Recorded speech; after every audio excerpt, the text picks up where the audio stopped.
this experiment, I'm building a greenhouse, and that will send water from its roof straight into some wicking beds, and then they're going to be plumbed together to share the water. To get this project going, I'm going to use good old IBC containers to make the wicking beds.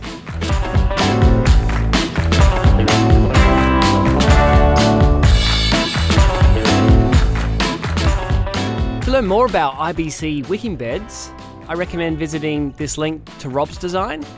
He's really good at them, and it's the design I've used here with one little mod. I've still used a 100mm loop of perforated ag pipe, only I've extended it to connect one bed to the next with 90mm downpipe. So at times of high water flow, it can keep moving, kind of like this.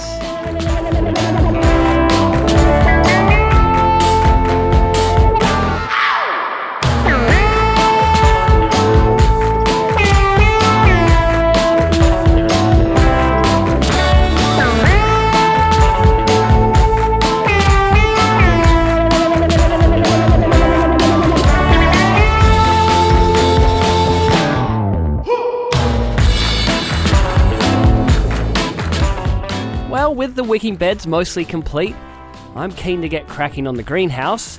So using the existing structure of the house, I'm building a really simple extension.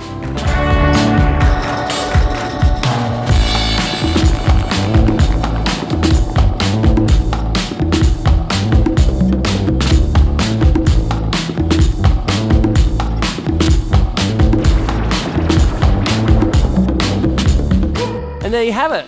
A greenhouse wicking bed combo with a direct feed from the roof. I built a large 90mm outlet from the final bed, and that will hopefully remove any excess water and do it quite quickly. So hopefully that works. Everything seems to be growing well. I have an additional 8 square meters of growing space. I maximize the rainwater now from even the smallest shower. Each bed stores about 100 litres of water, so in a way, I have an 800-litre rainwater tank. The greenhouse warms the inner walls of the wicking beds, so that might help with seed germination, and it also helps regulate the temperature in the greenhouse. Big thanks to Jamie for her help, and stay tuned for more experiments.